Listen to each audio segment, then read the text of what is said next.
you to our sponsors, of course. And I gotta say, you know, the Street Fighter voice has been announcing our players. He's been feeling a little blue lately. I don't know. How do you feel, Street Fighter? I am happy. Oh, that's good, because I was worried about you. Yeah. That's good. I'm relieved. Are you relieved, Moletrap? I am very relieved. I'm relieved for the Street Fighter voice. He's happy. I wonder if he's going to treat himself to a drink. Well, you know, he went to space. I was worried he wanted some time to himself and all that. But here's our Zerg player. Needs to win this game. He is. Yeah, she sounds scary, man. She's scary. And CoCa, you know, he doesn't need to win this game to win the series or anything, but he does. I feel like he really does need to win this game to get his personal momentum back. You talked about that a lot during the break, and it's absolutely true. You really do need that personal momentum to do well in these longer best of situations. There we go. CoCa fan there. Wow, that one using all sides of the cheerful. It's not going to be a 3-0. All right, I couldn't read that fast enough. I couldn't read it at all. All right. Well, I mean, I could read it, but I wouldn't know what it said. I'm getting better. I learned a lot of. I actually learned a good amount of Korean from spending so much time with the Korean players this week at IPL. Yeah. Awesome. I was asking them all this kind of stuff on the plane ride. I learned the Korean for "Don't bother me, I'm trying to sleep." I'm just kidding. I'm just kidding. We all had fun. They're really nice. Every time I had a question, they would answer it. So Happy. Gone for his barracks. He's walling off at his choke, but that's not a barracks at all. That's a command center walling off his choke. He's gone for command center first into refinery. Very cool. So very interesting, yeah. I like it. And CoCa's gone for his hatchery first, and he's sent out a drone to the front of his base to just see if any SCVs are coming in. Yeah, I don't know if I've seen a Terran player go refinery first after command center first. There's a lot of possibilities behind it, certainly, but I've never seen it before. I'm really curious to see what Happy is going to do out of this. Take a drink. I'm sure if that was... What? There's a GSL drinking game with Doa every time I say I'm curious to see, or I'm interested to see what the players are going to do. I say that every game, you notice that? But it's true. I hadn't noticed, actually. I'm always curious about it. No, Curious was in Code A. Yeah, he won Code A. Yep. 4-0. See, I leave for a couple days, and there's a one-sided Code A finals. That's what happens when I'm not around. You guys. Well, you can't leave anymore then. You're stuck in Korea forever. That's horrible. So yeah, Happy has gone into a factory. Of course, getting that refiner first almost always means a factory, and he's getting a reactor down next to his barracks, so he might actually make this kind of like instead of a reactor Hellion expand, he might have an expand Hellion reactor. That's true. Going for the reactor Hellions after, and never mind, planning down 2 more barracks as well. Right. So this could be a medevac Hellion Marine drop. That sort of combination of things. Wouldn't be surprised all the teams start the starport soon after the factory goes down. Doesn't quite have the gas for it because he made that reactor, but we'll have to see what he has planned. Maybe. Nope. Actually floating the factory above the barracks with the reactor. He wants to put the reactor on the factory instead. Yeah, he's going to be basically making some Hellions for map control and then making some Marines. Putting the tech lab on the barracks. With that going down the barracks, I'm sure he's probably going to get some stim instead and then just add the starport on a little bit later for medevacs. But looks like regular old Marine tanks starting out with a little bit of Hellions for Happy, and that's a good thing to do on this map. I really think that Hellions do a good job of taking map control on a map like Telder and Melter. Yeah, I mean, this is especially good after getting that second orbital command. Before anything else, he's going to have a really super economy going as well. So, really smart move there. Now, of course, CoCa scouted going back to CoCa for a little bit, we've been talking about Happy a lot. He scouted that command center first, and so he was able to drone up really, really heavily. He only has a few Zerglings on the map right now. He's put his spine crawler at the front of his base, but other than that, he's just been making drones. So right now, he actually has a better economy than Happy at the moment. Yeah, this spine crawler is not going to really do, or the Hellions rather, are not going to do too much to the economy of CoCa there with that spine crawler and the Queen in a pretty good position. Zerg players are getting really, really good at defending against like numbers of 2 and 4 Hellions. Yeah. If a player makes like 6 or more, it can be a little bit hairy, but the early Hellions that Terrans are making are becoming very easy to defend against. In fact, you see a lot of Zerg players now get a quicker Roach War and make just like 7 Roaches and put pressure on the Terran instead because of the prevalence of this reactored Hellion opening in TVZ. Now, CoCa's not doing that, but I would watch for that. Watch for that, Moldrack. I'll look out for it. Happy is getting stim.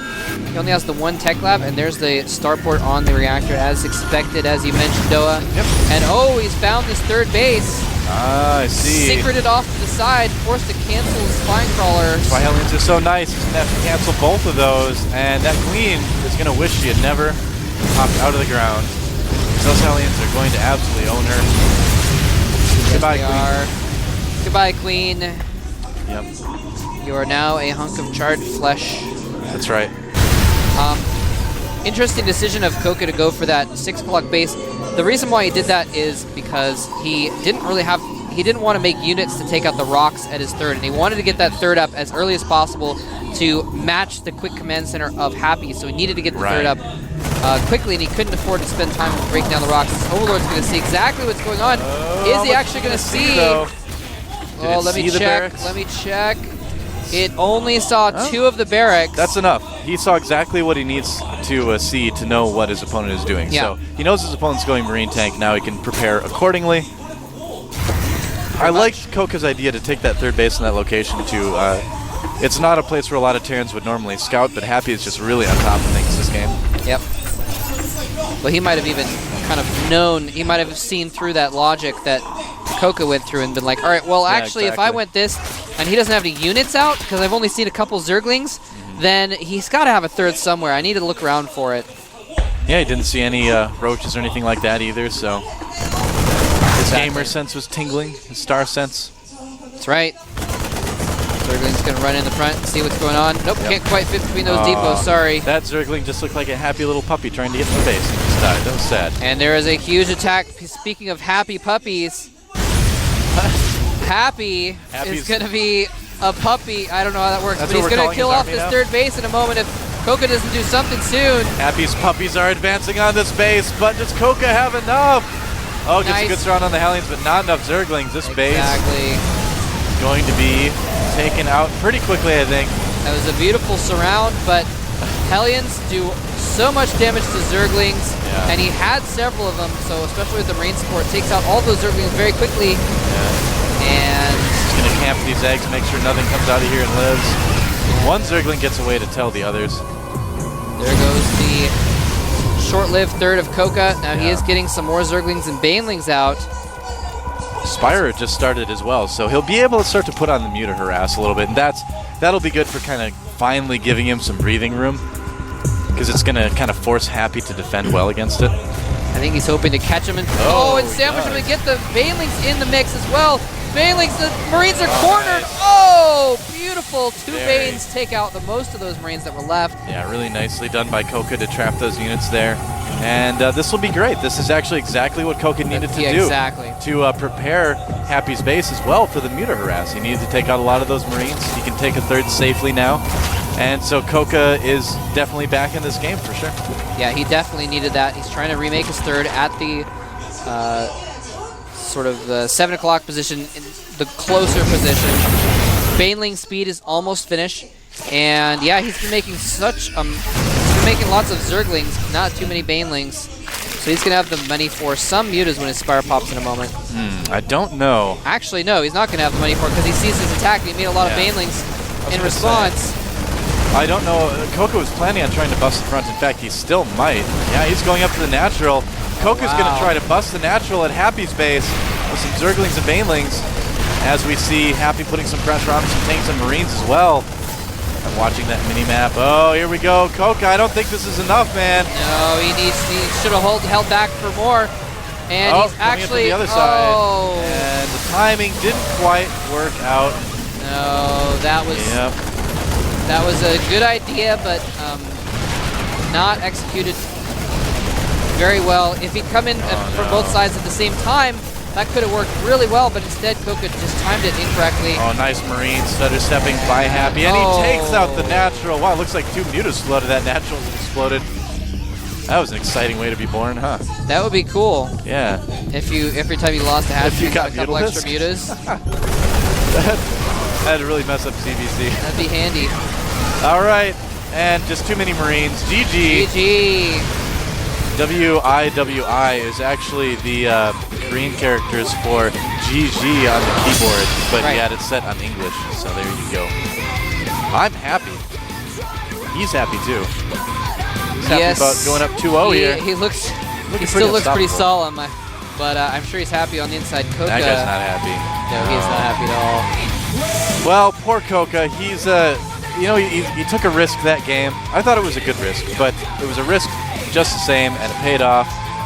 There's the IM coach there. He's pretty happy so far with the performance of his player. He's grown some nice Clyde Burns himself, isn't he? Yeah, wow, look at that. It's becoming a trend. I guess Clyde Burns is There you go. a fashion trendsetter here in I Korea. almost had some Clyde Burns going myself, but I decided to get a haircut the other If day. my hair isn't all like teased up and stuff, I have some pretty Yeah? nice ones. They're like down at the bottom of my ears now, but I just really need a haircut. I don't have the luscious, thick Korean hair. I've just got this kind of a little bit thinner Northern European hair. There you go. Yep. I don't know if it would work too well on me. I think I should get a haircut. What, a Korean style haircut? Is that what you mean? Yeah. Or the Clyde Burns? Both. I don't think that would look as good on me. I don't know. We're going right. to take a 5-minute break, guys. Don't go anywhere. We're going to be back with more action between CoCa and Happy right after this. This is the GSL Code S.